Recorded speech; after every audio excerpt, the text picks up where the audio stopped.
is Sarah Ferguson now? Do you think that we will see her back in Britain, given that Princess Eugenie has just given birth? Well, she's with her daughter in Portugal at the moment, and I think we're going to see more of her time being spent in Portugal. I think that's where she's going to base herself. An unimaginable line has been drawn in the sand between Princess Eugenie and her own mother, Sarah Ferguson.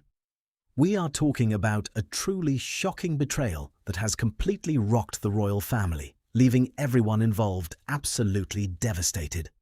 A massive demand was made, and the answer was a deafening no.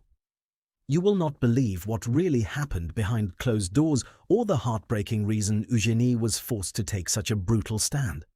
Trust me, you have to see this entire story unfold to understand just how high the stakes really are.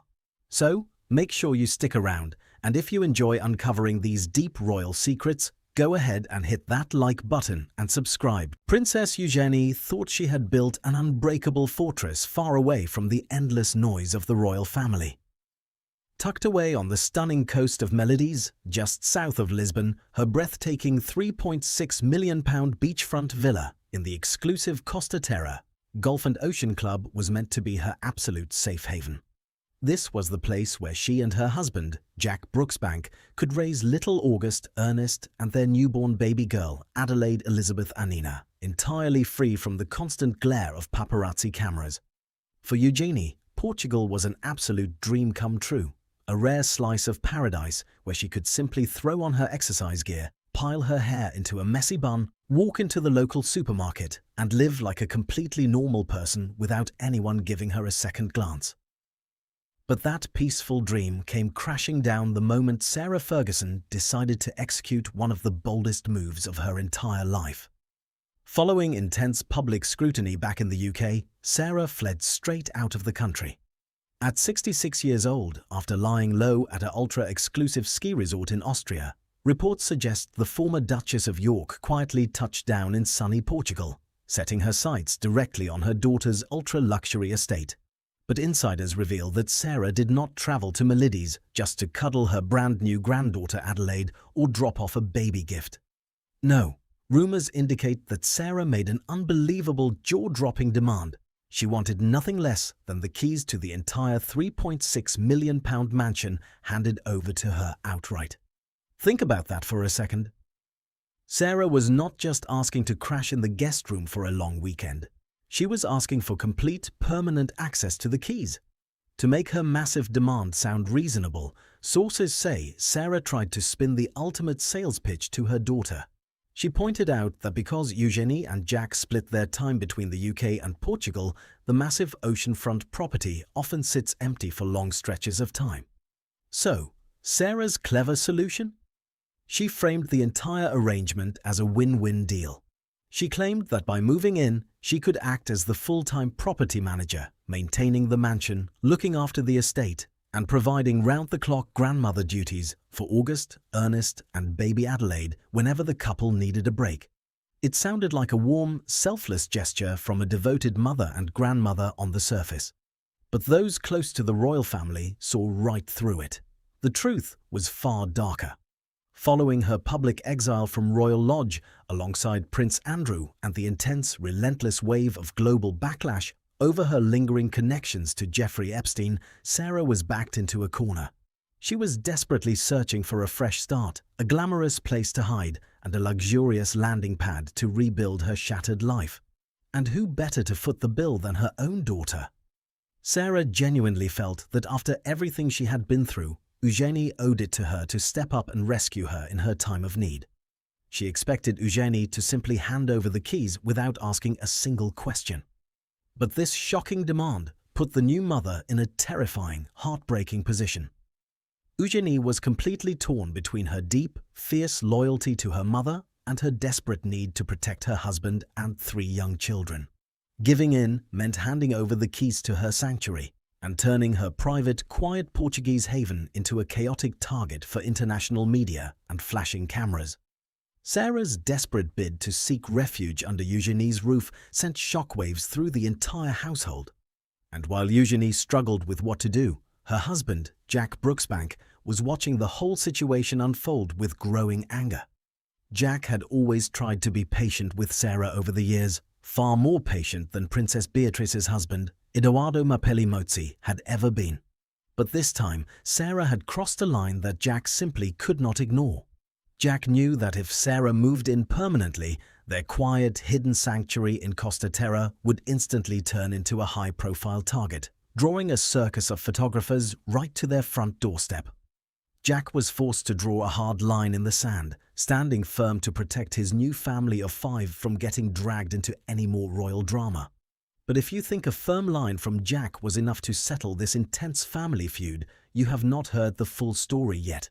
Because what happened next regarding the birth of baby Adelaide sent an even colder message back to Sarah and proved that the distance between mother and daughter was growing wider by the day.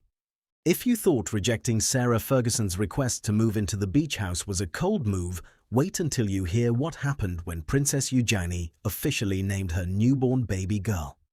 When Eugenie and Jack Brooksbank introduced little Adelaide Elizabeth Annina to the world, royal fans immediately noticed something heartbreaking. 3 beautiful names, each packed with deep history and royal tradition. Adelaide honors historic figures from both Britain and Portugal. Elizabeth pays a gorgeous tribute to Eugenie's late grandmother, Queen Elizabeth, and Annina honors one of Eugenie's closest personal friends. But there was one name completely missing from that birth announcement, and its absence sent a massive shockwave straight through the family. Neither Sarah nor Margaret appeared anywhere on the baby's birth certificate. For Sarah Ferguson, that single omission was an absolute crushing blow. Friends close to the former Duchess say she was quietly devastated when she saw the official post. It was not just about missing out on a cute baby name. To Sarah, it felt like a public declaration that her own daughters were cutting emotional ties. What makes this cut even deeper is that Eugenia previously honored her maternal grandfather by giving her second son, Ernest, the middle name Ronnie. So why leave Sarah completely in the cold now? Insiders say the answer comes down to one thing: absolute survival. Ever since the latest wave of the Jeffrey Epstein scandal broke, Princess Eugenie and Princess Beatrice have been under immense pressure. Behind the scenes, the sisters still care deeply for their mother. But publicly, they know that linking their young children to Sarah's current reputation could destroy their own standing with the royal family. Choosing to leave Sarah's name off the baby's birth certificate was a carefully calculated move to keep a safe distance. Sarah reportedly tried her best to hide her heartbreak, admitting to friends that she never should have expected to be honored after everything that happened. But as Sarah sat alone processing this public snub, a much bigger storm was brewing back in the UK, one that threatened to strip her and her daughters of their entire royal lifestyle forever. Sarah Ferguson was suddenly facing the terrifying reality of having nowhere left to call home.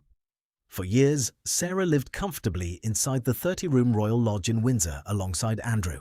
But after continuous public backlash and pressure from King Charles to trim down royal expenses, that era came to a sudden, bitter end.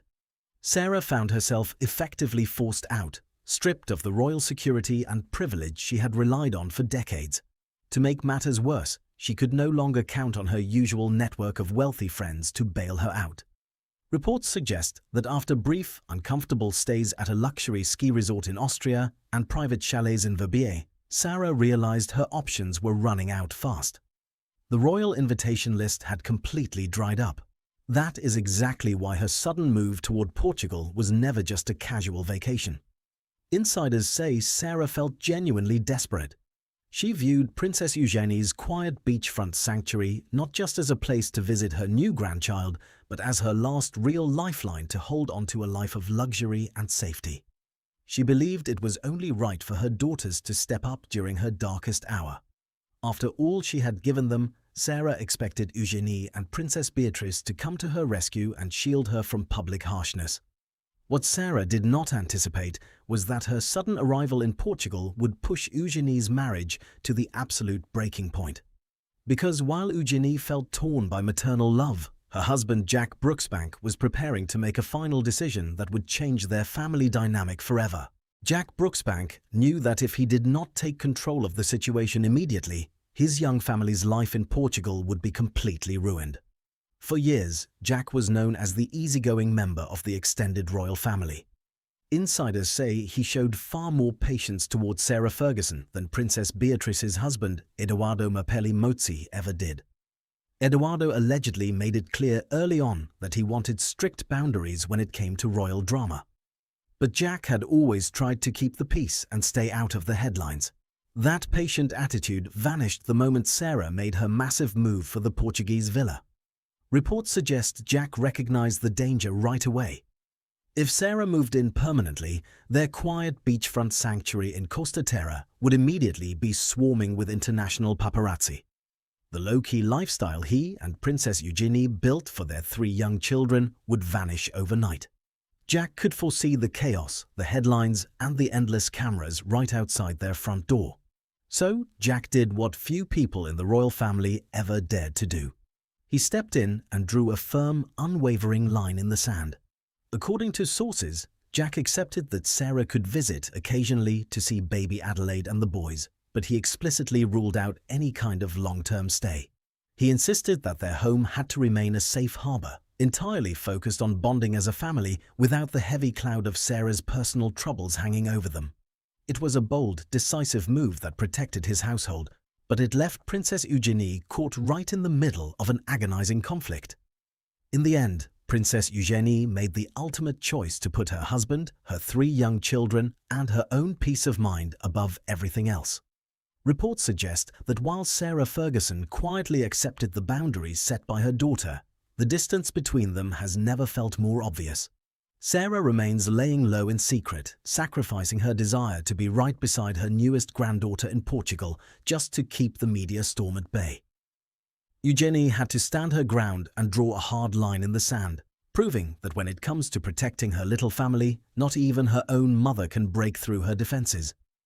This bitter reality leaves Sarah completely isolated from the royal life she once knew, while Eugenie and Jack Brooksbank continue building a safe, quiet future for baby Adelaide, August and Ernest. So, do you think Princess Eugenie made the right choice by standing firm against Sarah Ferguson's demands, or should she have opened her doors to help her mother in her time of need? Drop your thoughts in the comments below, and do not forget to like and subscribe for more deep dives into the royal family.